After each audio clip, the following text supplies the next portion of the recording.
Baghdad مقدسہ میں میں نے ایک ولی پاک کی زیارت کی، ان کے آستانے پر بھی میں ابھی بیان کیا تھا۔ حضرت بہلول دانا مجذوب بزرگ تھے اور بغداد کی گلیوں میں کہیں پر بھی بیٹھ جاتے تھے، اور جو جانکار تھے وہ سمجھتے تھے یہ اللہ والا بندہ ہے۔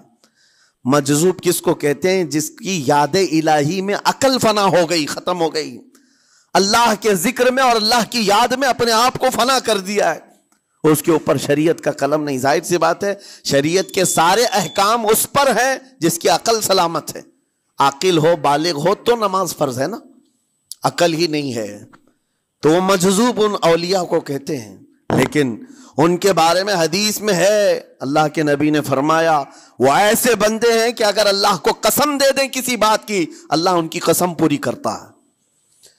وہ بہلول دانا بیٹھے ہوئے تھے۔ بغداد کا ایک مشہور تاجر تھا، لیکن خستہ حال تھا، بہت نقصان اٹھا چکا تھا، خسارے میں چل رہا تھا، بزنس پورا لاس میں، اور وہ پریشان حال بہلول دانا کے پاس آیا، گڑ گڑایا، کہا کہ حضور مجھے بچا لیں، رحم کر لیں، میں تاجر ہوں، لٹ گیا ہوں، لاس میں ہوں، کچھ آپ فرما دیں، میں کیسے اس بھنور سے نکلوں؟ بہلول دانا نے دیکھا، کہا ٹھیک ہے کچھ پیسے بچے؟ کہا ہاں ہے، وہ بس اتنا سرمایہ ہے کہ مال لیتا ہوں پھر بیچ دیتا ہوں، نفع نہیں ہوتا۔ بہلول دانا نے کہا ایک کام کر، کالا کپڑا جتنا ملتا ہے سب خرید لے، پورے شہر سے کالا کپڑا جہاں جہاں مل جائے سب لے کر اسٹاک کر لے۔ کہا جی حضور آپ نے جیسا فرمایا۔ گیا، جتنا سرمایہ تھا سب لگا دیا، کالا کپڑا خرید کر ایک جگہ اسٹاک کر دیا۔ اللہ والے کا حکم تھا، لیکن ہوا یہ کہ بغداد کا معمول تھا، 8 دن گزرے نہیں تھے کہ وہاں وقت کے حاکم کا انتقال ہوا، اور جب حاکم کا انتقال ہوتا تو شہر کے جتنے بڑے لوگ ہوتے، رئیس لوگ، وہ اس کے سوگ میں، اس کے غم میں کالا کپڑا پہنتے تھے، اور کالا کپڑا سوائے اس تاجر کے کسی کے پاس نہیں تھا، اور سارے بڑے لوگ پیسوں سے اس کے پاس کالا کپڑا خریدنے آئے۔ یہ منہ بولے قیمت پر، جیسے تیسے جتنی قیمت پر بولے سب خرید کر لے جاتے، اور پل بھر میں ایک دن کے اندر وہ بہت بڑا کروڑ پتی بن گئے، بہت مال آ گیا۔ یہ بات یاد رکھیں، اللہ مال دیتا ہے، اس کے بعد پھر آزمائش بھی ہوتی ہے۔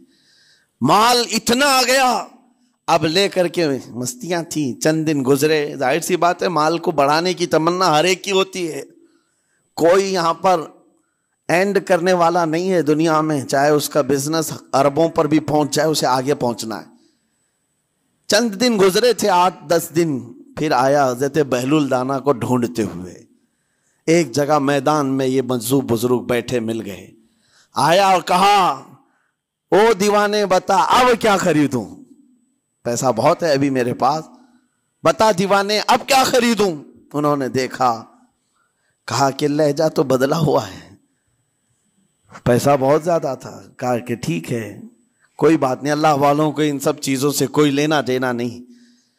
آپ نے کہا مال جتنا ہے تیرے پاس سب لے کر کے خربوز خرید لے، تربوز خرید لے، جس کو کلنگڑ کہتے ہیں، تربوز پورے خرید لے۔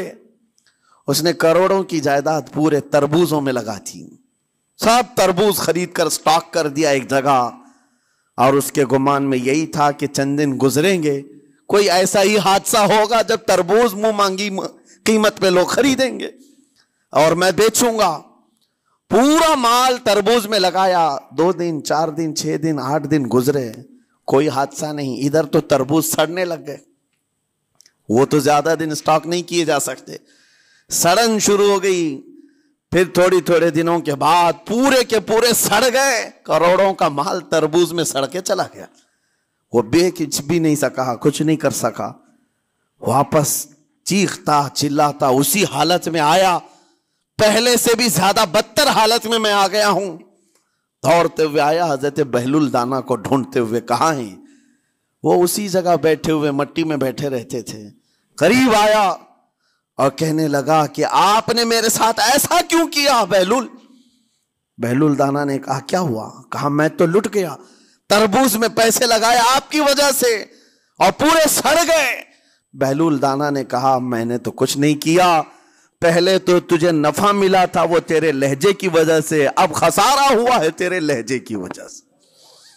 پہلے جو آیا تھا بات کرنے کے لیے اس وقت تیری تمیز الگ تھی، تیری تہذیب الگ تھی، اخلاق الگ تھی، گڑ گڑا کر کہا تھا کہ میں لٹ گیا ہوں آپ رحم کر دیں، دوسری بار آ کر کے کیا کہا، او دیوانے بتا کیا خریدوں۔ لہجہ بدل گیا تو پوری حیثیت بدل گئی۔ زبان ہماری اونچائی پر بھی لے جاتی ہے اور نیچے بھی لے آتی ہے۔ اس بات کو ہمیشہ ملحوظ رکھیں کہ اس زبان سے بہت سارے لوگ نفع بھی اٹھاتے ہیں، بہت سارے لوگوں کو نقصان بھی ہوتا ہے۔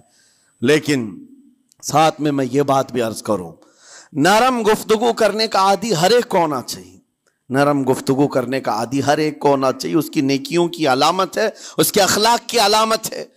لیکن ساتھ میں امام شافعی رحمت اللہ تعالی علیہ نے یہ بھی فرمایا، چاہے جتنی بھی نرم طبیعت ہو انسان کی، اللہ اور اس کے رسول کے لیے غیرت ہونی چاہیے۔